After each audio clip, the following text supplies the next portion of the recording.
وبارك على سيدنا محمد وعلى آله وأصحابه وإن شاء الله من تبعه بإحسان إلى يوم الدين. ربي أعوذ بك من همزات الشياطين وأعوذ بك ربي أن يحضرون. أما بعد، فقال الله تعالى في القرآن الكريم: أعوذ بالله من الشيطان الرجيم. بسم الله الرحمن الرحيم. يا أيها الذين آمنوا اتقوا الله حق تقاته ولا تموتن إلا وأنتم مسلمون. وقال النبي صلى الله عليه وسلم: ومن سلك طريقا يلتمس فيه علما سهل الله له به طريقا إلى الجنة. رواه مسلم. صدق الله العظيم وصدق رسوله النبي الكريم ونحن على ذلك من الشاهدين. Alhamdulillah, segala puji hanya milik Allah Subhanahu wa taala yang telah memberikan kita nikmat iman, nikmat Islam, sehat wal afiyah, panjang usia dalam ketaatan kepada Allah Subhanahu wa taala. Mudah-mudahan amal ibadah kita pada pagi hari ini semua diterima oleh Allah Subhanahu wa taala. Tidaklah langkah kita menuju rumah Allah kecuali Allah mengampuni segala dosa-dosa kita. Dan tidaklah kita meninggalkan masjid yang mulia ini kecuali Allah mengampuni segala dosa kita. Salawat serta salam marilah kita curahkan kepada baginda Nabi Muhammad sallallahu alaihi wasallam yang telah membawa kita dari zaman kegelapan menuju cahaya Islam minadh dhulumati ilan nur. Ma'asyiral muslimin rahimakumullah, yang saya muliakan DKM Masjid Baitul Ma'mur, para kiai, para hujjaj, para alim ulama, para imam dan juga jamaah semua, bapak-bapak, ibu-ibu yang dimuliakan oleh Allah Subhanahu wa taala. Pada kesempatan kali ini kita membahas tentang adab sholat berjamaah.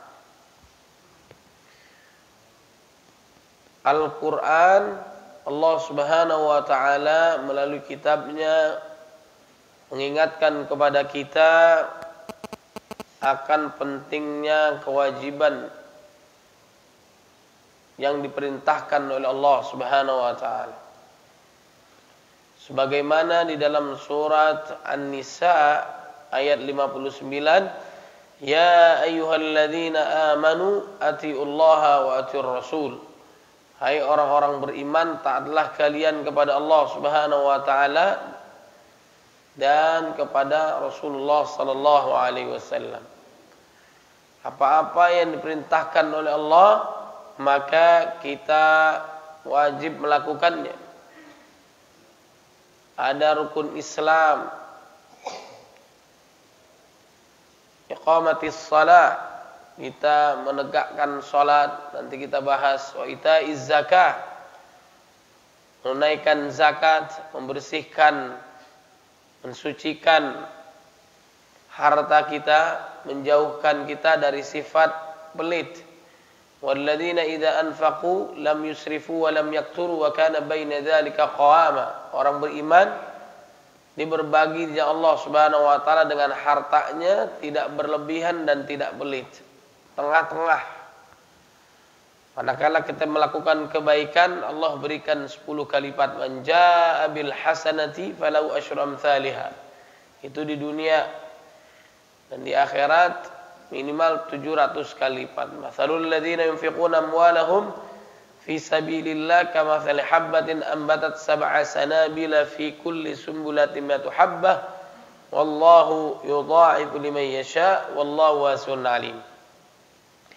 Kemudian shaumi Ramadan, perintah Allah Subhanahu wa taala adalah melaksanakan ibadah puasa di bulan Ramadan sebagaimana dalam surat Al-Baqarah ayat 183.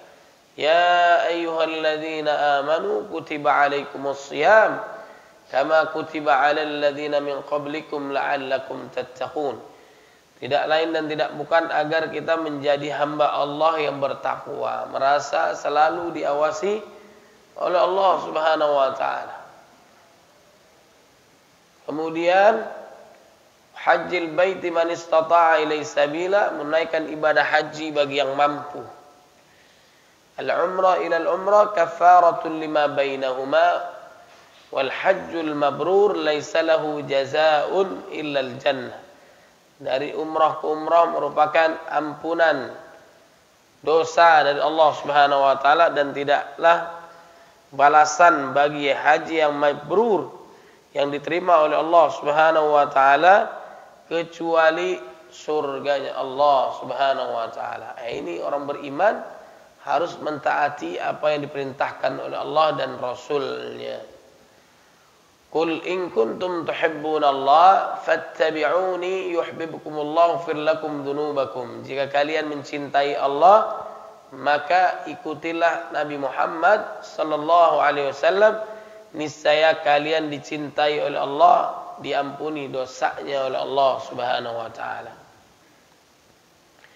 Kemudian yang kedua adalah larangan-larangan Allah Subhanahu wa taala. Maka harus kita meninggalkannya. Ya ayyuhalladzina amanu la ta'kulur riba, makan riba. Bagaimana anak kita menjadi anak yang soleh dan solehah? Ini evaluasi kita bersama, sedangkan orang tuanya, gurunya memakan riba. Gurunya kredit motor, orang tuanya kredit rumah, dan seterusnya. Bagaimana anaknya menjadi anak yang soleh dan doa orang tuanya bagaimana dikabulkan oleh Allah Subhanahu wa taala. Ada yang perintahkan wajib, sunnah, mubah, dan apa-apa yang dilarang oleh Allah Subhanahu wa taala, orang beriman maka tinggalkan. Ghibah, fitnah, menjelekkan orang lain dan seterusnya, itu larangan-larangan Allah Subhanahu wa taala. Ma'asyiral muslimin rahimakumullah. Kemudian yang pertama tadi setelah syahadat adalah kita menegakkan salat. Sebagaimana ini juga yang dimintakan Nabi Ibrahim alaihissalam agar anak didiknya senantiasa mendirikan salat, menegakkan salat. Rabbi ij'alni muqimas salati wa min dzurriyyati rabbana wa taqabbal du'a. Nah, ini salat adalah amalan yang pertama kali ditanya oleh Allah Subhanahu wa taala. Kalau salatnya sudah bagus, maka seluruh amal ibadah yang tadi, zakat, infak, sedekah, haji, puasa dan yang lainnya otomatis sudah bagus. Sama seperti hati kita, ya. Inna fil jasadi mudghah, idza salahat salahal jasadu kulluh wa idza fasadat fasadal jasadu kullu ala wa yal qalbu. Di dalam jasad orang itu ada segumpal daging, segumpal darah. Manakala baik maka baiklah seluruh tubuhnya, ketahuilah itu adalah hati. Begitu juga lisan. Lisannya baik maka seluruhnya akan baik. Maka jagalah lisan kita. Sebagaimana Allah berfirman dalam surat Al-Balad ayat 9, walisanan wa syafatain. Dalam surat Qaf ayat 17-18, idh yatalaqqal mutalaqqiyani 'anil yamini wa 'anil shimali qa'id ma yalfidhu min qawlin illa ladayhi raqibun 'atid. Tidaklah keluar dari lisan kita kecuali dicatat oleh raqib dan atid. Wa inna 'alaikum lahafidhin kiraman katibin ya'lamuna ma taf'alun. Dalam surat Al-Infitar ayat 10, 11, 12. Ada penjaganya, ada pengintainya. Allah Maha tahu apa yang kita lakukan, maka jaga mata, jaga lisan dan sebagainya. Dalam peristiwa Isra Mi'raj, baginda Nabi Muhammad sallallahu alaihi wasallam, apalagi menjelang Maulid Nabi Muhammad SAW, kita harus mengenal siapa Nabi Muhammad SAW, perjuangannya, dakwahnya dan sebagainya. Satu-satunya makhluk yang berjumpa langsung dengan Allah dalam keadaan hidup adalah Nabi Muhammad sallallahu alaihi wasallam. Yang besarnya, kuatnya, hebatnya malaikat Jibril alaihissalam. saat di Baitul Ma'mur, Sidratul Muntaha, tidak bisa melanjutkan perjalanannya Mi'raj menuju Allah, yang bisa hanyalah baginda Nabi Muhammad sallallahu alaihi wasallam. Manusia posisinya itu di tengah-tengah. Kalau setan sebelah kiri mustahil dia melakukan amal soleh, kalau malaikat mustahil dia melakukan dosa. Dan memang diciptakannya begitu, malaikat untuk taat kepada Allah Subhanahu wa taala, la ya'sunallaha ma amarahum wa yaf'aluna ma yu'marun. Enggak ada kelalaian, senantiasa taat, diciptakan dari cahaya. Kalau setan adalah memang kerjaannya merusak orang lain, ya, istiqomah dalam kebatilan, kemaksiatan, yang menggoda manusia dan sebagainya. Tapi kalau model kita begini, setan rasa-rasanya nggak perlu menggoda, nggak digodain aja udah roboh kita, ya.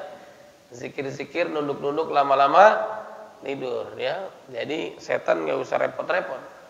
Justru setan itu menggoda orang yang imannya di atas rata-rata. Nabi Yusuf alaihissalam, Nabi Muhammad sallallahu alaihi wasallam, Nabi Ibrahim alaihissalam. Ya, model kita gini tenang aja udah, ya.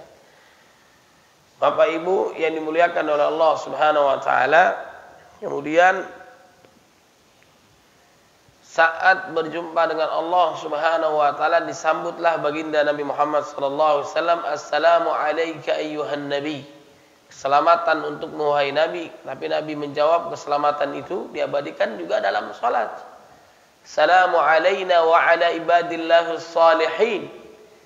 Keselamatan bukan hanya untuk Nabi, tapi juga umat Nabi Muhammad sallallahu alaihi wasallam. Yang diingat adalah ummati.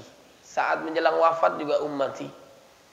Itulah Nabi Muhammad SAW mencintai umatnya luar biasa. Makanya kita tidak dapat merasakan manisnya iman sehingga Allah dan Rasulnya melebihi cinta kita kepada siapapun. Bahkan kepada diri kita sendiri, kepada seluruh manusia yang ada di bumi. Wan nasi ajma'in. Benar enggak kita cinta kepada Nabi? Kalau cinta, ziarah dong ke Masjid Nabawi, umrah dong, haji dong, datang ke Masjidil Haram, datang ke Museum Nabi, datang ke Gua Hira, Gua Thur. Bukti cinta kita kepada Nabi Muhammad sallallahu alaihi wasallam. Mau dapat syafaatnya enggak? Maka seringlah bersalawat kepada Nabi. Allah perintahkan kita salat, zakat, puasa, haji, Allah enggak ngerjain. Tapi giliran salawat kepada Nabi, sebelum diperintahkan kepada hambanya, lebih dahulu Allah memberikan salam penghormatan beserta para malaikatnya yang mulia. Salawat kepada Nabi Muhammad sallallahu alaihi wasallam. Innallaha wa malaikatahu yusalluna 'alan nabi ya ayyuhalladzina amanu sallu 'alaihi wa sallimu taslima. Saat kita salawat kepada Nabi, Nabi membalas salawat kita 10 kali lipat, jauh lebih banyak.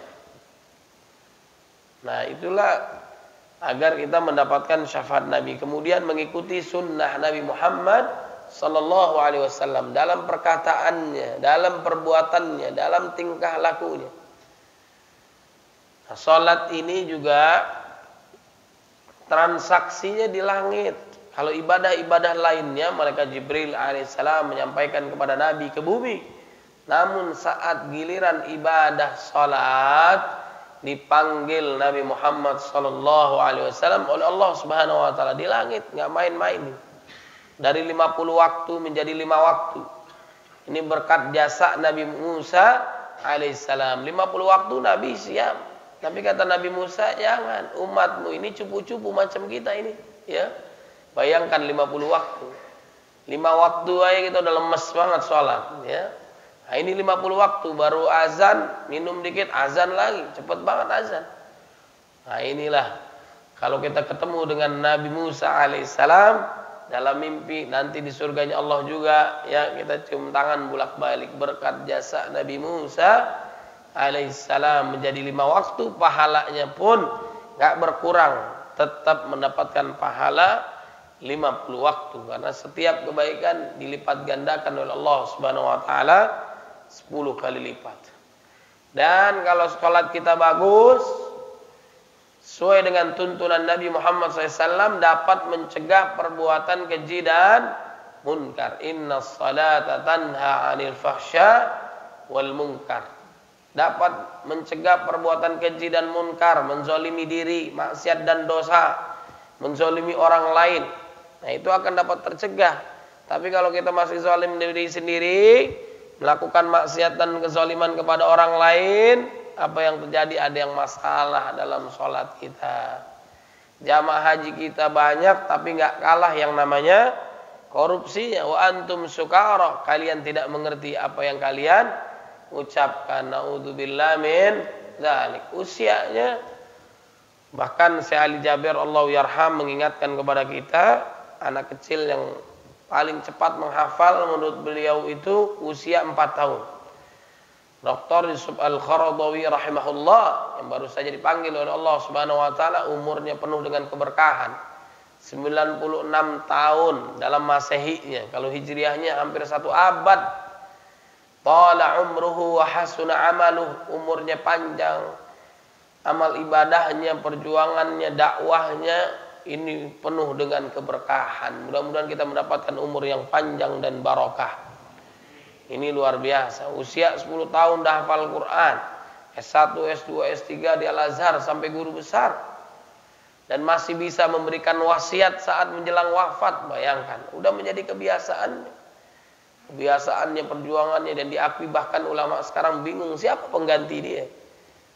Ya, tidak ada ilmu yang dicabut oleh Allah Subhanahu wa taala di dunia kecuali Allah mencabut para ulama, dimatikan oleh Allah Subhanahu wa taala. Mumpung Al-Qur'an belum diangkat, maka mendekatlah kepada Allah, seringlah berinteraksi dengan Al-Qur'an, perbanyak menuntut ilmu. Yang paling banyak ilmunya dialah yang paling takut kepada Allah Subhanahu wa taala. Ulama, innama yakhshallaha min ibadil ulama. Lebih dari 170 kitab beliau membuat karyanya. Kalau ditiban ke kepala kita itu kitabnya insya Allah pingsan itu. Jasanya luar biasa. Bahkan sekarang dijadikan e-book, ya, banyak sekali kita bisa baca secara gratis, bahkan diterjemahkan berbagai bahasa.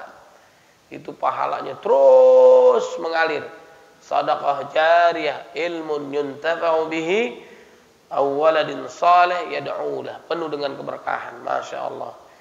Masyarul muslimin rahimakumullah. Maka perbaiki salat kita. Amal ibadah itu diterima satu karena beriman.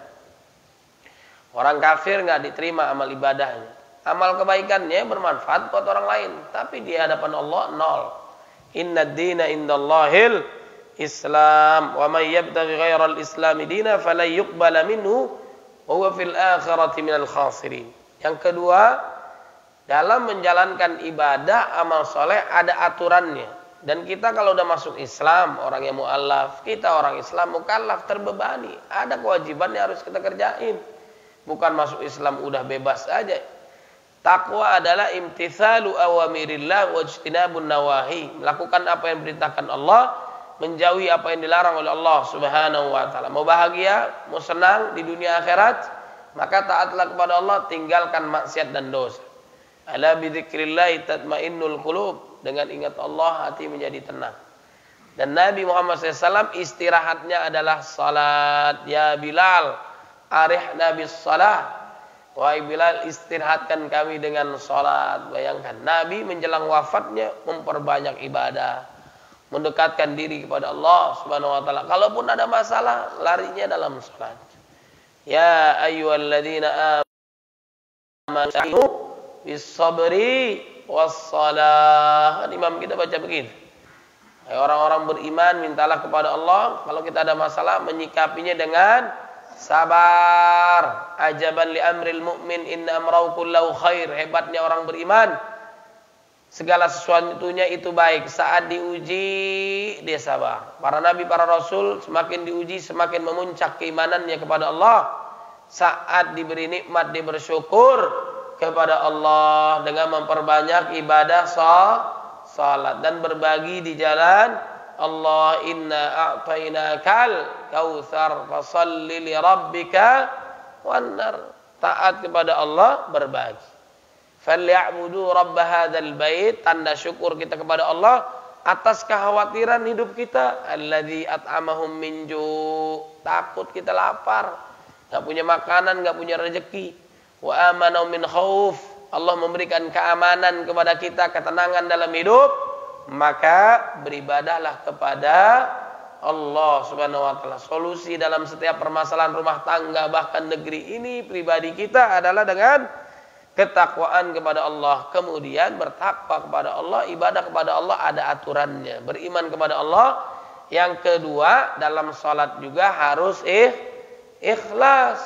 Wa ma umiru illa liya'budullaha mukhlishina lahud din fawailul lil musallin. Celaka orang salat aja celaka, mendingan enggak usah salat. Benar enggak? Atau orang-orang yang enggak beriman begitu. Alladzina hum an salatihim sahun, salatnya lalai, salatnya entar-entaran. Ya, istri ngelihat suami salat dini hari sepertiga malam, alhamdulillah, kirain salat malam, ternyata salat isya. Ya, suami ngelihat istri salat duha, ternyata salat subuh. Nauzubillah min dzalik. Ayyul amalil afdal, amal utama salah satunya adalah as-salatu ala waqtiha, salat tepat pada waktunya. Bahkan ada ulama yang mengatakan kita termasuk yang lalai. Lalai saat muazzin memanggil kita, kita baru menunaikan ibadah salat. Bayangkan azan kita belum di masjid, lalai. Lalai dibilang, ini luar biasa. Jadi orang yang gak lalai udah ada di dalam masjid. Nanti ada orang yang sinarnya seperti sinar bintang kejora. Saat dipanggil oleh Allah, muazzin, dia meninggalkan urusan dunia. Ya ayyuhalladzina amanu idza nudiya lis-salati min yaumil jumu'ah fas'au ila dzikrillah. Ditinggalkan urusan dunia, penuhi panggilan Allah. Allah memuji para pedagang. Anda dagang, Anda mencari nafkah, Allah puji, bukan yang di dalam masjid doang.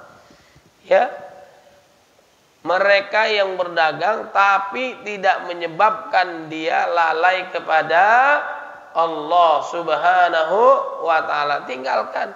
Lebih baik ini ibadah, mendekatkan diri pada Allah. Nanti setelah selesai terusin lagi amal kita yang lainnya, pekerjaan kita lainnya. Jangan membuat kita lalai kepada Allah. Nah, orang-orang munafik ciri-cirinya adalah kalau sholat pamer, riya dia, enggak ikhlas, firaunan nas, wala yadhkurunallaha illa qalila, ingat Allah dikit. Sholat isya enggak ada kalau kemalaman, sholat subuh kepagian, enggak perlu dia sholat itu. Makanya mudah-mudahan kita termasuk yang hadir sholat subuh berjamaah, dijauhi dari sifat orang munafik. Kenapa? Subuh hari itu udaranya segar, suara nafasnya orang munafik enggak ada. Ya, maka pentingnya sholat subuh berjamaah. Lau ya'lamun nas ma fi salatil fajri wa salatil isya la atauhuma walau kana habwan. Jikalau kita mengetahui kedahsyatan, kemuliaan salat isya berjamaah di masjid, salat subuh berjamaah di masjid, dia akan mendatanginya walaupun dalam keadaan merangkak. Sinarnya seperti bintang kejora, saat muazzin memanggilnya, dia meninggalkan urusan dunia. Dia nanti seperti nurul qamar, cahaya bulan, saat muazzin memanggilnya, dia sudah dalam keadaan berwudu.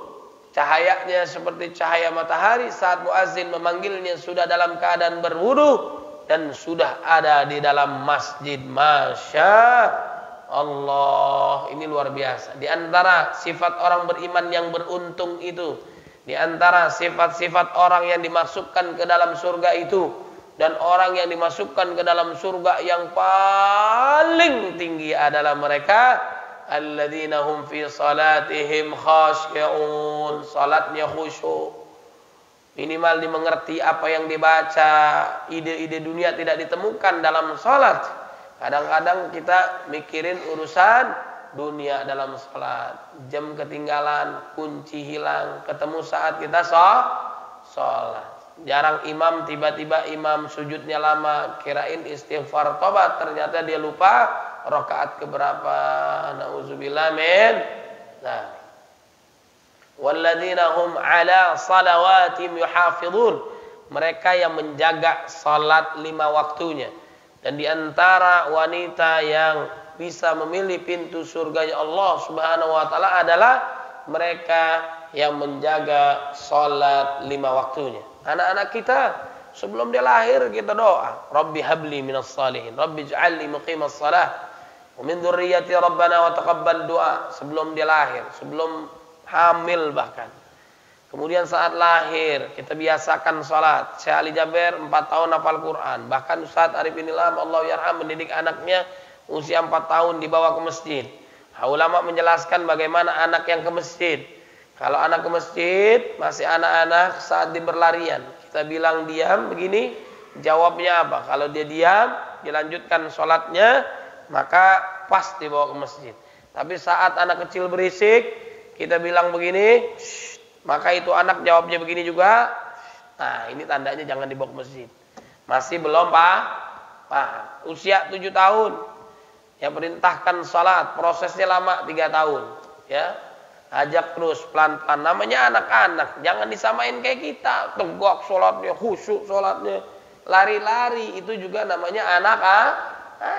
Yang bingung adalah kalau bapak-bapak lari-lari di dalam masjid. Ya enggak? Ada enggak bapak-bapak? Ada, itu namanya maling ya. Namanya juga anak-anak. Anak-anak diusir, dia enggak mau sholat lagi ntar di masjid. Ini lupa si engkong ngusir bocah-bocah, benar enggak? Umurnya enggak lama lagi. Ntar yang nerusin masjid siapa? Nafasnya sudah Senin Kamis, benar enggak? Kalau anak diusir, nanti dia betahnya di mall, enggak betah di masjid. Di masjid diomelin mulu, ya, pulang, diam dan sebagainya. Bahkan di Turki imam masjidnya setelah sholat tarawih berjamaah main bersama dengan anak-anaknya, main bersama dengan jamaah yang anak-anak, bahagia, senang di masjid. Itulah yang diinginkan oleh Muhammad Al-Fatih, ya. Bagaimana mereka tidak dijauhkan daripada masjid. Dan di antara sifat orang kafir adalah ingin menjauhkan orang-orang beriman dari Quran, dari masjidnya Allah. Dan Allah menaungi pemuda yang tumbuh taat kepada Allah Subhanahu wa taala. Syabun nasya'a fi ibadatillah. Orang tua wajar dong ke masjid. Kan sudah bau surga, ya kan? Kemudian kalau anak-anak wajar juga ke masjid karena disuruh orang tuanya. Pemuda dia bisa lawan tuh orang tuanya. Dia mau sholat boleh, nggak sholat juga nggak apa-apa, nggak masuk penjara gara-gara nggak sholat, nggak zakat, nggak puasa, kan nggak ketahuan misalnya. Tapi Allah Subhanahu wa taala pasti membalasnya. Qalbuhu mu'allaqun bil masajid. Jantungnya orang beriman selalu di masjid. Terhubung dengan masjid, betah lama-lama di sentral barokah. Setiap langkah ampunan dosa, setiap langkah Allah Subhanahu wa taala mengangkat derajat kita yang mulia. Baik, Bapak Ibu yang dimuliakan oleh Allah Subhanahu wa taala, waktu kita terbatas. Di antaranya ada caranya beriman kepada Allah, ikhlas. Ketiga, sesuai dengan tuntunan Nabi Muhammad SAW. Yang keempat adalah tidak bertentangan dengan Quran dan sunnah Nabi Muhammad SAW. Sallu kama ra'aitumuni sholli. Salat sebagaimana Nabi Muhammad SAW salat. Nah, di antaranya adalah adab-adabnya. Yang pertama, berarti dalam ibadah salat, sebagaimana dalam surat Al-A'raf ayat 31, ya bani Adam, khudhu zinatakum inda kulli masjid. Kalau ke masjid, pakailah pakaian yang terbaik, yang paling bagus. Ada ulama dulu, kalau sholat malam, dia memakai pakaian yang paling bagus. Yang paling bagus, mahal pakaiannya. Kalau dihitung pakai rupiah, mungkin ratusan juta pakaiannya. Untuk menghadap Allah Subhanahu wa ta'ala, pakaian yang terbaik. Bahkan juga diingatkan oleh ulama supaya kita, ini setiap kenikmatan yang kita pakai, kenikmatan yang kita dapatkan, itu semua akan dimintakan pertanggungjawaban oleh Allah Subhanahu wa ta'ala. Sepeda kita yang kita punya yang mahal mungkin ya, pernah nggak bawa ke masjid? Motor kita pernah nggak melangkahnya ke masjid? Mobil kita bawa ke masjid. Nanti dicatat oleh Allah Subhanahu wa taala. Kemudian pakaian kita yang paling bagus, yang buat undangan, undangan acara yang mahal-mahal yang bagus-bagus, bawa ke masjid. Jadi kalau dimintakan pertanggungjawaban oleh Allah Subhanahu wa taala, pakaian saya pernah saya pakai untuk ibadah salat. Jangan pakai kaos oblong, ada tulisannya lagi, benar gak? Nah, ini kita yang lihat membaca mau nggak mau mengganggu kehusyuan kita. Nah, kadang-kadang juga pakaian bola, ya kan? Yang ini Juve, yang ini MU, ya kan? Ini Persija, macam-macam tuh. Yang salah, ada nggak yang salah? Ada kan? Memang aku yang salah, tuh salah nih ya. Nah, tulisannya mengganggu kita, misal pakaian yang terbaik, ya pakaian terbaik, pakaian takwa. Kalau kita pakaian terbaik itu pengaruh tuh, sholatnya juga semangat gitu. Pakai minyak wangi yang terbaik, ya. Dalam rangka apa? Mendekatkan diri kepada Allah Subhanahu wa taala. Baik yang di rumah, sunnah dianjurkan. Allah mencintai yang wajib, kemudian yang sunnah-sunnah. Salat sunnah terbaik itu di rumah, ya. Salat duha, qiyamul lail, nawwiru buyutakum bitilawatil Qur'an wassalah. Terangilah rumah tanggamu dengan salat dan baca Quran, pakaian yang terbaik. Kemudian dianjurkan ya berwudu dari rumah. Karena kalau berwudu dari rumah, setiap langkah ampunan dosa. Bayangin, makin jauh makin bagus. Ada sahabat Sya'ban atau juga disebutkan Thauban, ya. Sahabat Nabi yang rumahnya sangat jauh, salah satu amal ibadahnya adalah ibadah ke masjidnya nggak pernah terlambat. Bayangin, di sini ada nggak yang 1 jam dari rumahnya ke masjid? Ada? 1,5 jam ada? Yang paling jauh perasaan saya nggak tahu juga nih. Saya dari Serpong, bayangin ke sini, jam 3 udah berangkat. Alhamdulillah. Ini perjalanan jauh, tapi sayang saya nggak jalan kaki ya. Yang paling bagus adalah jalan kaki. Walaupun kalau daripada enggak, ya kan, motor mobil juga gempor juga kalau kita jalan kaki. Itu sahabat Nabi menjelang dia wafat, itu dia mengungkapkan sesuatu yang enggak dipahami oleh istrinya. Seandainya lebih jauh, ada 3 lain kesempatan lah ya. Salah satunya adalah seandainya lebih jauh. Ternyata saat menjelang sakaratul maut, kebaikannya semua ditampilkan oleh Allah Subhanahu wa taala. Saya sih belum pernah ngerasain, mungkin bapak-bapak, ibu-ibu pernah ya merasakan sakaratul maut ya. Dia melihat semua tabir yang enggak pernah dilihat, amalannya dikasih lihat oleh Allah Subhanahu wa taala. Itu perjalanannya dari rumah ke masjid ke rumah, berapa lama perjalanannya? Kurang lebih 3 jam. Luar biasa. Ternyata pahalanya besar. Ada sahabat menginginkan tempat sholatnya dengan rumahnya itu dekat. Pindah, kata Nabi, jangan pindah. Udah nggak apa-apa, jauh. Setiap langkah ampunan dosa, setiap langkah mendapatkan pahala. Makin jauh makin besar pahala dan ampunannya, ya. Makin jauh makin dahsyat. Makanya pahalanya dahsyat. Ternyata dia melakukan itu perjalanan 3 jam, Allah kasih lihat pahalanya, anggaplah gunung-gunung emas. Ini semua buat Anda nih. Ya Allah, tahu begini nih, saya jauh lagi 8 jam, nggak sholat ya, muter terus ya. Makanya sunnahnya perginya beda, pulangnya beda, kan gitu sunnah. Sholat Idul Adha, Idul Fitri, makin jauh makin banyak pahala ampunan dosa. Yang terbaik itu jalan kaki. Ya, kalau kita yang nggak jauh-jauh banget, boleh jalan kaki. Ada jamaah saya gara-gara hadis Nabi ini, ya, cerita sahabat dan sebagainya, dia jadi jalan kaki jauh rumahnya, lumayan gitu. Jauh, ya beda. Sahabat punya unta nggak? Punya kuda nggak? Punya lah, dia nggak pakai.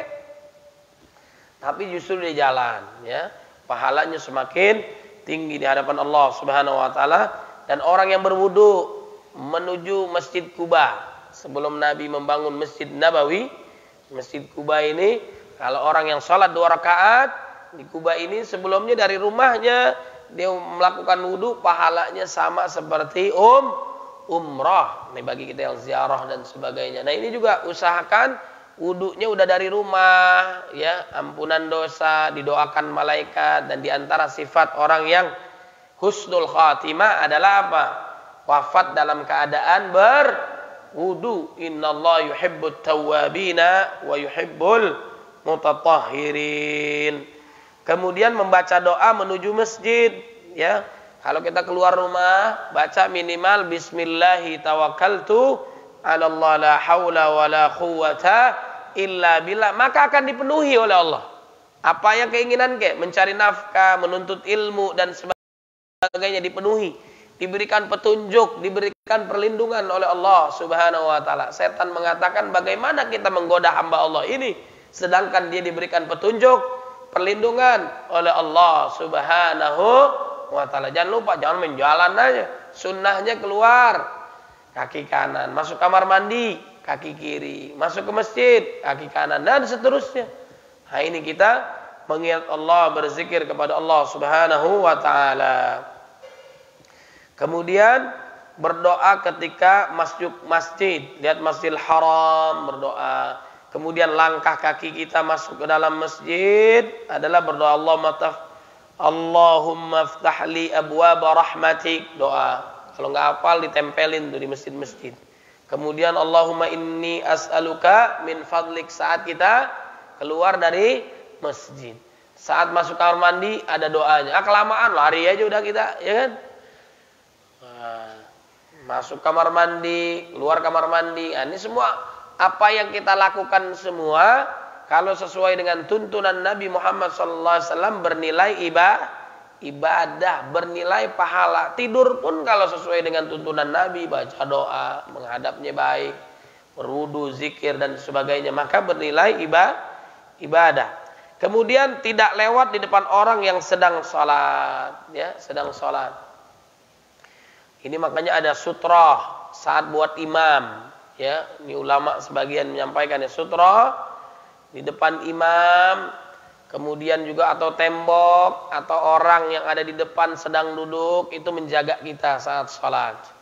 Kalau orang mengetahui keutamaannya, lebih baik dia menahan diri untuk tidak melewati orang yang sedang sholat, walaupun 40 tahun. Jaga, jangan lewatin orang sholat, terutama imamnya nih.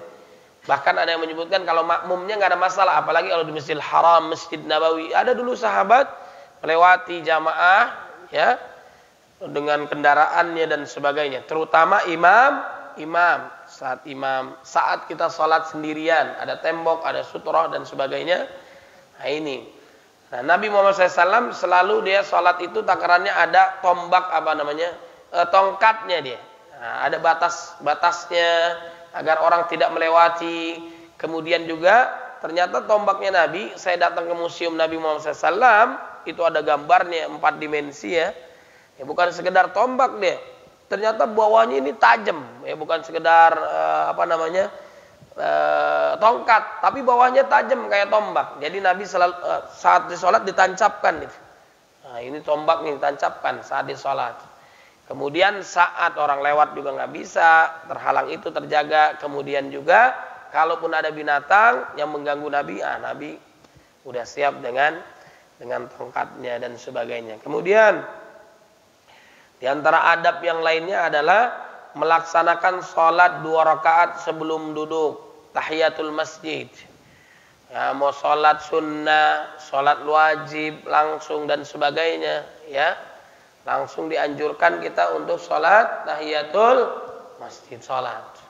Bahkan ada yang menyebutkan supaya sholatnya banyak, ya, rakaatnya banyak, dimasuk ke masjid, tahiyatul masjid dikeluar lagi, masuk lagi, dikeluar lagi. Nah itu banyak jadinya ya. Nah, kalau di Masjidil Haram dianjurkan selain sholat tahiyatul masjid juga dianjurkan untuk tawaf, ya, tawaf itu sunnah yang sangat dianjurkan, perbanyak tawaf. Nah ini juga salat, kita perbanyak salat. Kemudian menghadap sutroh ketika salat, terutama imamnya, atau kita salat sendirian. Saat muazin memanggilnya, kita menjawab panggilan azan, ya, Allahu Akbar, Allahu Akbar. Nah ini kita fokus, bahkan udah di dalam masjid, ini luar biasa, ya. Kemudian saat jeda salat azan menuju iqamah, ada waktu tadi lumayan, misalnya di sini berapa menitnya, 7-10 menit. Nah di saat inilah doa-doa kita dikabulkan oleh Allah Subhanahu wa ta'ala. Jangan disia-siakan. Salat, zikir, baca Quran, berdoa dikabulkan Allah Subhanahu wa ta'ala. Makanya dalam salat pun, ya, Setelah sholat, zikir, baca Quran, dan dalam membaca Quran jangan mengganggu yang lain. Ibadah juga ada aturannya. Kita zikir, doa, baca Quran, mengganggu orang sholat nggak boleh. Jangan dikeraskan suaranya, tidak mengganggu jamaah lainnya ya. Menjawab panggilan azan, hayya 'alas shalah, hayya 'alal falah, la haula wala quwata illa billah. Nah, tidak keluar dari masjid tanpa uzur.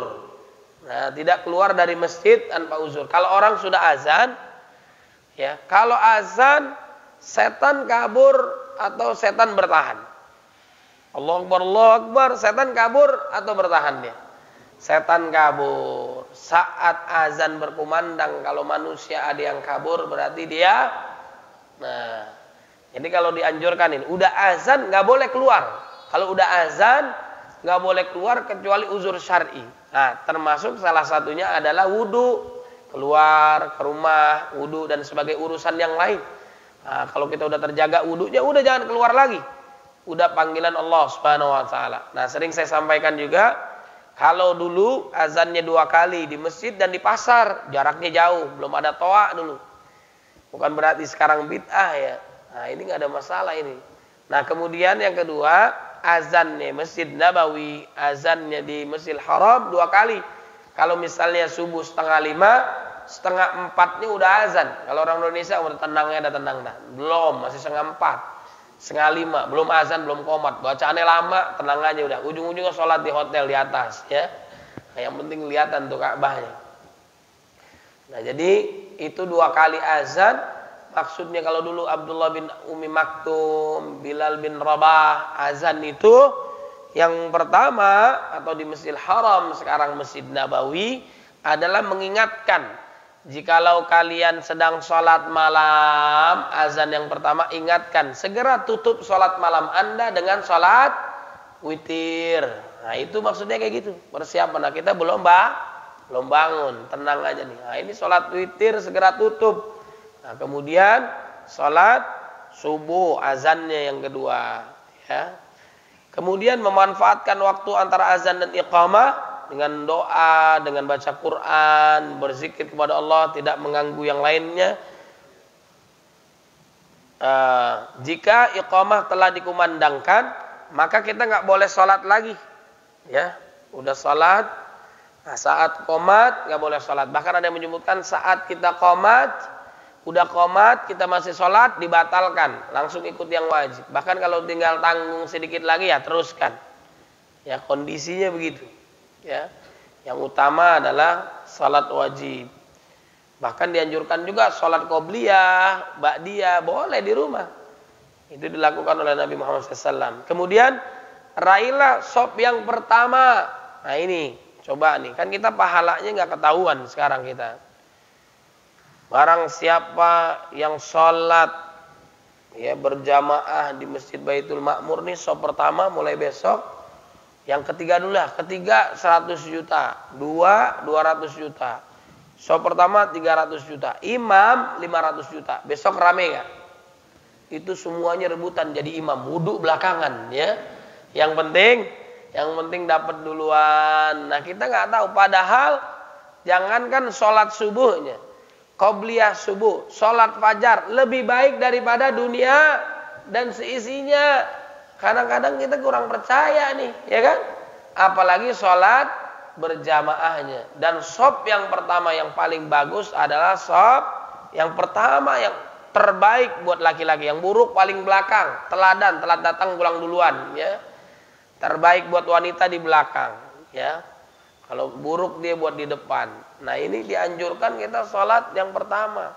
Kalau kita tahu ini kita akan undi, ya, pahalanya sangat besar. Beda dong antara sholat di masjid dengan sholat di rumah. Sahabat sholatnya di masjid, ya. Bahkan dulu kalau nggak sholat berjamaah di masjid dibakar. Kalau sekarang kayak gitu, yang dibakar duluan di rumah kita ini, ya. Nah, maka berangkatlah ke masjid berjamaah, sholatnya lebih baik, 27 derajat, pahalanya lebih banyak. Semakin banyak jamaahnya, semakin berkah, ya. Kalau laki-laki yang sering sholat di rumah, namanya laki-laki soleha, ya, laki-laki KW dia, ibu-ibu kalau ngelihat suaminya sering sholat di rumah pakaiin jilbab, ya, karena sholatnya di rumah. Dan perempuan terbaik sholatnya di rumah kata Nabi. Tapi nggak ada boleh kita melarang perempuan ke masjid. Secara kodratnya berbeda, tapi derajatnya sama di sisi Allah Subhanahu wa taala. Rapikan barisan salat, imamnya mengingatkan. Bahkan setelah salat imamnya menghadap jamaah, mengecek seperti Nabi Muhammad SAW, siapa yang enggak hadir, siapa yang sakit. Nah, itu salah satunya Nabi mengecek sahabat Sauban, ya. Kenapa dia enggak hadir? Karena dia enggak pernah terlambat, salatnya juga tahu orang posisinya. Ternyata dicek, beliau sudah dipanggil oleh Allah Subhanahu wa taala, dan perjalanan ke rumahnya sangat jauh, ya. Sausufufakum, kita merapikan shaf kita supaya setan ini enggak masuk, ya, supaya setan tidak masuk. Kemudian jangan sekali-kali mendahului imam. Imam yang terbaik adalah yaumal qauma taqra'uhum, yang paling bagus bacaannya, paling banyak hafalannya. Kalau zaman Nabi yang hijrahnya duluan, keislamannya duluan, umurnya lebih tua, ada banyak tuh, ya. Kemudian ini ada kiai-kiai ngumpul, ulama ngumpul, ya. Ilmunya sama, mungkin umurnya sama, hafalannya sama, bacaannya bagusnya sama. Siapa yang imam? Kira-kira siapa yang imam? Ini Ustadz Arifin Ilham, Allah yarham, yang cerita. Siapa yang imam? Ulama semua, kiai semua. Kalau kita kan baru. Ini ulama ngumpul, siapa yang imam? Ada yang bilang, man aktsar zaujatak, siapa yang paling banyak istrinya, ya. Ada yang jenggotan. Nah, ini istrinya 4, dia yang imam, ya. Ini bapak-bapak seneng aja nih, ya. Nah, kemudian jangan mendahului imam. Imam udah dipilih yang terbaik, ya. Nah, jangan mendahului imam. Imam baru i'tidal, dia udah sujud, ya kan? Nanti diganti kepalanya di akhirat dengan keledai. Nggak boleh dahuluin imam. Bahkan ada juga orang yang terlambat dalam sholatnya, tapi saat mulainya belakangan, akhirnya bareng-bareng. Ada nggak? Dikejar imamnya. Ada jamaah ngejar. Valentino Rossi dia, ya, dia telat 2 rakaat tapi dinyusul. Ada siapa yang ngajarin ini sholat begini nih? Telat mulainya, berakhirnya bareng. Alhamdulillah. Ya, ini luar biasa nih, ya. Nah, ini aturan yang dilarang oleh Allah Subhanahu wa taala. Kemudian berdoa ketika keluar masjid, ya. Kemudian wanita boleh ke masjid, tidak dilarang. Bahkan ada yang menyebutkan para wanita sahabat Nabi Muhammad SAW justru ada juga yang sholatnya di masjid, nggak kelihatan datangnya, pulangnya juga dan sebagainya, rajin sholatnya, baik Jumatannya dan sebagainya. Tapi ada syarat-syarat yang perlu dipenuhi. Di antaranya adalah meminta izin kepada suami atau mahramnya, tidak menimbulkan fitnah, menutup aurat secara lengkap, tidak berhias, dan memakai parfum. Nah, ini ada aturannya, ya. Jadi ibadah kita sesuai dengan tuntunan Nabi Muhammad sallallahu alaihi wasallam. Itulah diantara adab-adab salat kita. Mudah-mudahan salat kita semakin hari semakin baik. Semua yang kita lakukan selama kita hidup dari akil balik sampai saat ini semuanya diterima oleh Allah Subhanahu wa ta'ala. Allahumma taqabbal minna salatana wa siyamana wa qiyamana wa ruku'ana wa sujudana wa ta'abbudana wa takhushu'ana wa tammim taqsirana ya Allah ya Rabbal alamin. Dan yang terakhir, ada sahabat yang sholatnya disuruh ulang oleh Nabi, ya. Sholat disuruh ulang, Anda sholatnya Anda ulang. Kenapa? Buru-buru deh, seperti matok ayam, ya, buru-buru. Harus tumakninah, meresapi, memahami, ya, mengingat Allah Subhanahu wa taala, berzikir kepadanya dari awal sampai akhir doa. Kemudian menjadi imam, jangan menimbulkan fitnah juga. Ada sahabat yang bacaannya lama, sholat berjamaah di masjid. Kan di sini banyak orang yang beda-beda dalam sholat. Ada orang yang keperluan, ada yang usianya lebih tua, dan sebagainya. Kalau Anda mau lama banget, sholatnya adalah saat kita sendirian, sholat malam. Terus hafalannya cuma trikul, ulang aja 10 kali, jangan, ya. Baca surat yang lain boleh enggak? Baca Quran boleh. Pakai handphone ada aplikasi Quran boleh gak? Boleh. Tapi pastikan WhatsApp yang lainnya, aplikasi lainnya ditutup dulu. Jangan saat sholat kita malam kita baca Quran, masuk pesan kita jawab sebentar, saya lagi sholat, ya. Itu batal. Wallahu a'lam bishawab. Barakallahu fikum. Silakan kalau mungkin ada yang mau bertanya.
Ada lagi yang lain biar sekalian.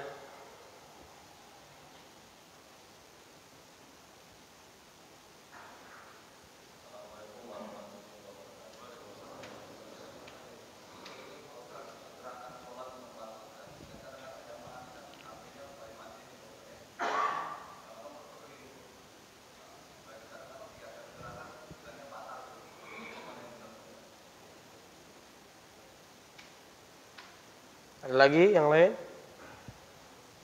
Ya, silakan.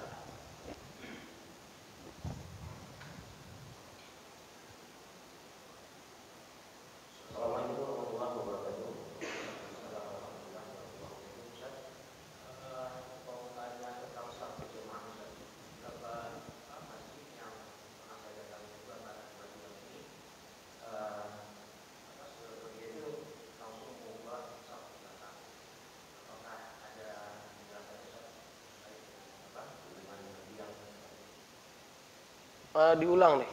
Maksudnya gimana?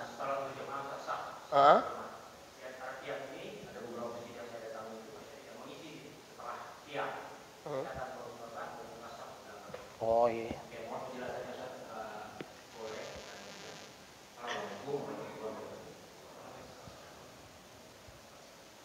Udah?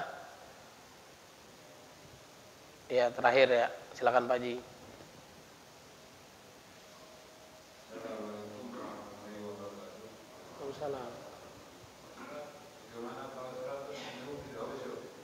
Sholat nggak khusyuk.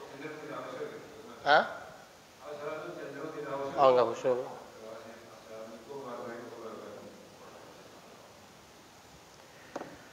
Baik, jamaah yang dimuliakan oleh Allah Subhanahu wa taala, yang pertama adalah amin, ya. Ini berbarengan dengan imam, berbarengan pula dengan aminnya malaikat, maka diampuni dosanya, dikabulkan doanya oleh Allah Subhanahu wa taala, ya. Kemudian yang kedua, zikir setelah salat. Ada dulu sahabat bertanya kepada Nabi Muhammad SAW, wahai Nabi, kita ini kan nggak punya uang, kita fakir miskol, fakir kuota, susah sinyal, bukan ya? Kita ini orang susah, ya. Tapi ada nggak amalan yang bisa menyamakan dengan orang yang kaya? Mereka kan infak, sedangkan kami tidak punya harta. Bagaimana? Kata Nabi Muhammad SAW adalah apa? Yaitu Anda baca subhanallah, alhamdulillah, Allahu akbar 33 kali setelah sholat. Itu bisa menyamakan seperti orang-orang yang kaya yang menginfakkan hartanya di jalan Allah Subhanahu wa taala. Berita ini terdengar kepada orang-orang yang kaya. Mereka pun sama melakukan, membaca zikir yang tadi. Ngadu lagi kepada Nabi, ini gimana nih, kita kalah dong, berzikir juga, infak juga. Hadza min Fadli Rabbi ini adalah dzalika fadlullah yu'ti may yasha. Karunia dari Allah Subhanahu wa taala. Ada aturannya, ada al-ma'thurat. Ya, zikir sesuai dengan tuntunan Nabi Muhammad sallallahu alaihi wasallam. Istighfar, salawat kepada Nabi, doa, subhanallah, alhamdulillah, wala ilaha illallah, wallahu akbar, Allahumma antas salam, Allahumma ajirna minan nar, dan sebagainya, ya. Salat, setelah salat doa-doa mustajab dikabulkan oleh Allah Subhanahu wa taala. Lalu bagaimana kita sirkan atau dijaharkan, ya? Sirra wa alaniyah dalam infak, dalam zikir juga, wa asirru qaulakum aw ijharu bi innahu alimun bidzatis sudur. Kita sirkan atau jaharkan, Allah Maha tahu, ya. Jadi menurut ulama silahkan, bagi di kita kan ada contohnya, kalau di Indonesia ada NU, ada Muhammadiyah. Ada yang dijaharkan, ada yang disirkan, ya kan? Contoh, dan yang lainnya lah silahkan. Nah, kalaupun dijaharkan, ditampilkan, itu nggak ada masalah zikir. Mengajarkan makmum yang belum paham, gimana sih zikirnya, baca doanya dibimbing, doanya nggak hafal. Ada juga orang yang nggak hafal doa yang sesuai dengan Quran, sesuai dengan sunnah, yang terbaik dia tinggal hanya mengaminkan. Oh, ternyata bacaannya ini, setelah sholat bacaannya ini, zikirnya ini. Jadi makmumnya jadi hafal, jadi paham, dibimbing, silahkan. Kemudian juga ada juga yang zikir sendirian masing-masing. Di Masjidil Haram, Masjid Nabawi nggak ada, ya. Zikirnya masing-masing karena udah paham, ya, udah memahami apa yang harus dibaca, apa yang harus dimintakan kepada Allah Subhanahu wa taala. Ada yang memakai niatnya dilafalkan, ada juga niat hanya di dalam hati. Yang salah adalah orang yang enggak sholat. Kenapa? Bercandanya Kiai Haji Hasyim Muzadi saat bertemu dengan pimpinan Muhammadiyah dan NU, sholat subuh sekarang ini udah nggak ribut lagi masalah kunut dan tidak kunut. Kenapa? Jamaahnya udah nggak ada yang sholat, ya. Nah, ini masalah nih. Anda kunut boleh, nggak kunut juga nggak apa-apa, nggak ada masalah. Sesuai dengan tuntunan Nabi Muhammad sallallahu alaihi wasallam. Ulama kita udah ngajarin nih, nggak usah ribut, udah tenang. Udah jadi zaman dulu, semuanya udah ada semua, ya. Kita saling menghargai orang lain. Justru semakin banyak ilmunya kita, semakin bijak. Karena perjalanan itu bukan hanya satu wilayah yang kita tuju. Misalnya di daerah sini banyak jalannya, sebelah kanan, kiri, depan, belakang. Nah, kitanya aja belum tahu. Giliran kita nggak tahu, kita salahkan orang lain. Padahal ilmu banyak, padahal Nabi melakukannya banyak, ya, modelnya banyak. Dalam bacaan Quran aja 7 bahkan 10 bacaan yang berbeda memudahkan orang-orang Arab pada saat itu. Ada bacaan yang berbeda sebagaimana yang kita baca, ya. Nah, ini nggak ada masalah selama tidak bertentangan dengan Quran Sunnah, sesuai dengan tuntunan Nabi Muhammad sallallahu alaihi wasallam. Jangan disalahkan orang lain, dia juga pasti ada dalilnya. Kalau nggak ada dalilnya baru kita nggak ikutin. Oh, ini salah, keliru. Tapi kalau ada dalilnya, kemudian juga dilakukan oleh Nabi misalnya dan sebagainya, ya. Kemudian yang ketiga, berdering handphone, ya, mengganggu atau tidak. Dulu ada namanya Syekh Abdurrahman As-Sudais, Imam Masjidil Haram. Beliau ini pengakuannya yang dulu pernah kita mungkin lihat, dengar ceritanya. Dalam hidupnya dia ini tidak pernah mendengar musik. Bayangin, musik dia nggak pernah dengar.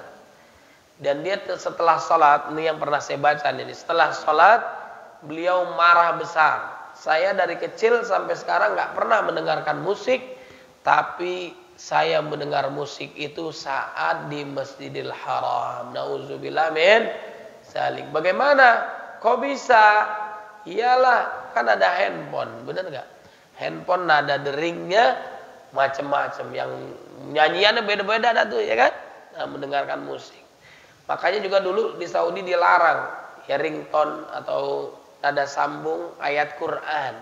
Kenapa? Ayatnya baru setengah udah diangkat, ya kan? Udah mati, udah dan sebagainya. Nah, ini ayatnya baru sebentar. Kalau berhentinya misalnya contoh, kan nggak boleh dalam ilmu tajwid berhentinya innallaha fakir. Berhentinya innallaha fakir, kita angkat Allah fakir, diangkat, nggak boleh. Makanya dilarang itu, ya. Jadi imam mengingatkan sekarang, ya. Sebelum sholat barisnya diluruskan, rapatkan, bahkan menghadap jamaah, dicek seperti Nabi, ya. Setelah sholat juga ngecek lagi jamaahnya, menghadap jamaah, memberikan sholawat, keselamatan, doa, assalamualaikum, kanan kiri. Kemudian juga kalau zaman sekarang kan dulu belum ada ya handphone, sekarang mohon handphonenya di-silent-kan, ya.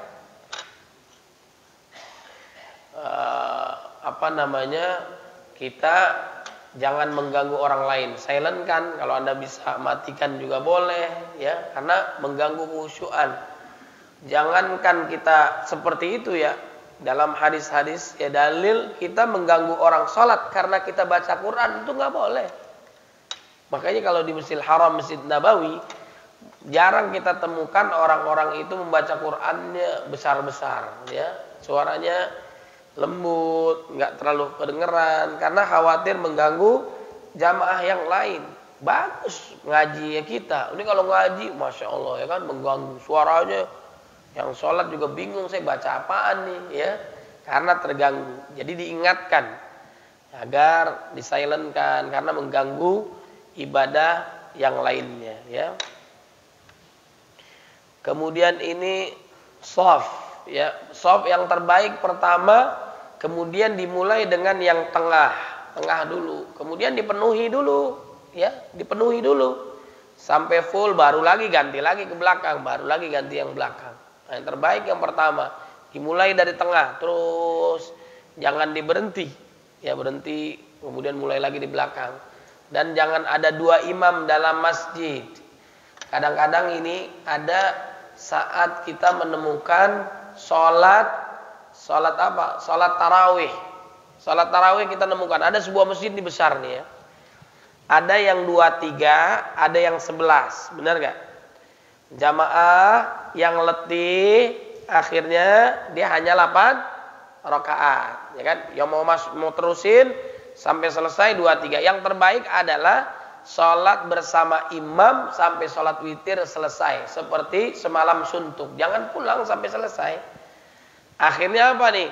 Jamaah yang letih capek di jalanan, masjidnya mungkin juga jadi jalanan, dia mau pulang 8 rakaat, tapi di rumah repot lagi ntar sholat, ya kan?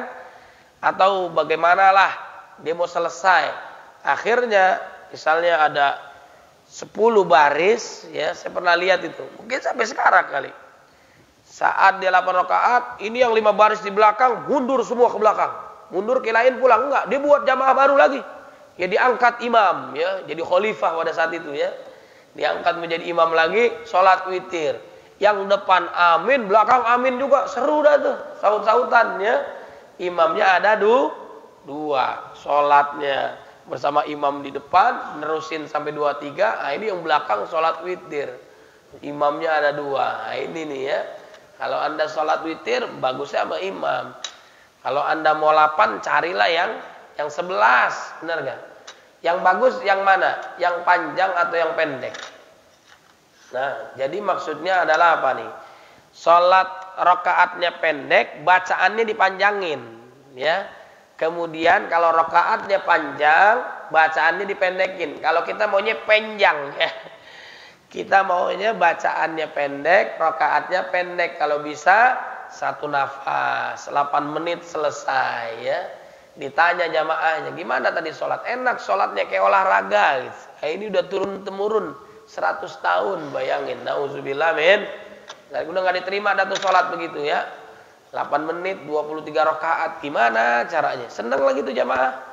Bahagia, dan mungkin menjadi tempat masjid favorit kita, ya. Dicari yang paling cepat. Nah, justru kita harus tumaknina, menikmati ibadah sholat. Nabi istirahatnya sholat, mendekatkan diri sholat. Kalau ada masalah, sholat. Kalau kita bermasalah kalau belum sholat, ya kan? Udah sholat belum? Udah, alhamdulillah. Kayaknya sholat beban banget, ya. Beban banget. Bahkan harusnya kita bahagia, senang saat kita mendekat kepada Allah. Allah sangat dekat dengan kita saat kita sujud, berbisik di bumi, terdengar di langit.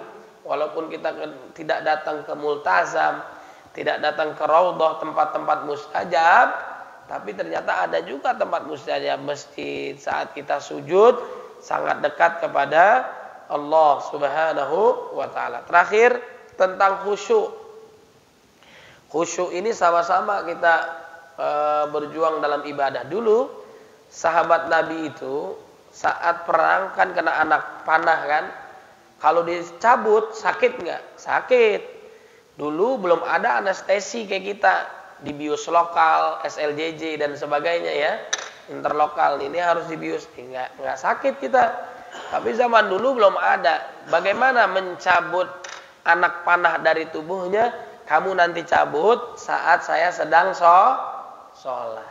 Bayangin, berarti sholatnya khusyuk, fokus ibadahnya totalitas kepada Allah. Di antaranya wudunya baik, ya adab-adabnya dipenuhin, kemudian bacaan yang dibaca kira-kira secara globalnya dia paham. Sampai kapan kita udah setua ini kita nggak paham? Rabbighfirli wajburni warfa'ni warzuqni wahdini wa'afini wa'fu anni. Kita ngerti nggak nih apa yang kita baca?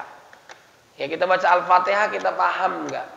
Al-Fatihah minimal 17 kali kita berdoa kepada Allah Subhanahu wa ta'ala agar Allah memberikan kepada kita keistiqamahan dalam taat. Ihdinas siratal mustaqim, jalannya orang yang lurus, yang istiqamah dalam taat kepada Allah, orang beriman, bertakwa, bukan jalannya orang Yahudi dan Nasrani. Itu tiap hari doa begitu, giliran nyoblos orang kafir, bingung malaikat, kamu doa, kamu ngerti nggak? Nah, itu masalahnya. Imamnya bacanya bagus, jamaahnya banyak yang nangis. Sedih. Kenapa? Imamnya lama banget ya. Ternyata ini bagus, tapi kita nggak ngerti ya. Saya mau menamakan anak saya sesuai dengan Al-Quran. Saya buka secara acak, itulah nama anak saya. Siapa nama anaknya? Jahannam ya. Jangan kan Jahannam, khinzir juga ada, babi ada dalam Quran. Ini bagus kayaknya nih dari Quran. Ya Quran bagus lah. Masalahnya kita nggak paham, nggak sekalian namanya Fir'aun, Abu Lahab, nggak pakai P ya, kalau P nama restoran Abu Lahab, pakai B Abu Lahab ya, ada juga. Nah, kita mau yang mana? Yang terbaik ada Nabi Ibrahim, Nabi Muhammad Sallallahu Alaihi Wasallam. Supaya kita khusyuk, kita mengerti apa yang kita baca. Al-Fatihah globalnya apaan? Kita meresapi, menghayati, fokus, tidak mengingat ide-ide dunia dalam sholat. Nah, latihan fokus itu sholat terbaik setelah sholat berjamaah adalah sholat malam. Alaikum biqiyam fa innahu da'bus salihin qablakum, lakukanlah sholat malam. Kalau sholat malam itu kebiasaan orang-orang soleh terdahulu. Salafus saleh hidup di dunia ini terasa nikmat kalau ada sholat malamnya. Katanya gitu, nggak nikmat kalau nggak ada sholat malam. Nah, di saat itulah kita berdekatan kepada Allah, rasain sholat malam. Sendirian, saat kita amin, yang ngaminin banyak di belakang. Kita lihat gak ada orang. Nah, ini lain lagi tuh ya. Nah, itu khusyuk saat sendirian. Di malam hari mendekatkan diri kepada Allah. Allah memuji. Nih, wahai para malaikat, lihat hambaku di malam hari meninggalkan lambungnya, tempat tidurnya. Dia mendirikan salat. Ciri di antara orang yang ikhlas adalah melakukan salat malam. Kalau kewajiban itu minal khaliq ilal makhluk. Sunnah minal makhluk ilal khaliq, kerelaan, keikhlasan hambanya kepada Allah Subhanahu wa ta'ala. Lakukan salat malam itu kita akan merasakan khusyuk. Yang enak itu salat itu saya ngerasa itu di Masjidil Haram. Apalagi Ramadan, habis Isya salat tarawih jam 11 selesai, menuju jam 12 nanti ada salat malam lagi tuh. Nah, itu dari jam 11 sampai jam 12 kita salat sendirian di depan Ka'bah. Rasanya surga banget dah. Perasaan surga kita yang punya. Nah, ini boleh juga dicobain. Salat di depan Masjidil Haram, baca yang khusyuk sebanyak-banyaknya sendirian, itu nikmatnya luar biasa. Sambil meneteskan air mata. Alhamdulillah. Mudah-mudahan kita semua diberikan kesempatan haji dan umrah. Diterima amal ibadah kita, diampuni segala dosa kita, diberikan pemahaman tentang agama kita. Insya Allah. Amin ya rabbal alamin. Subhanallahumma bihamdika asyhadu an la ilaha illa anta astaghfiruka wa atubu ilaik. Sudah waktu syuruk, kita salat sunnah 2 rakaat, pahalanya haji dan umrah sempurna. Wallahu a'lam bishawab. Wallahu muwaffiq ila aqwamit thoriq. Nasrun minallahi wa fathun qarib. Fastabiqul khairat. Mohon maaf lahir dan batin, mudah-mudahan bermanfaat. Assalamualaikum warahmatullahi wabarakatuh.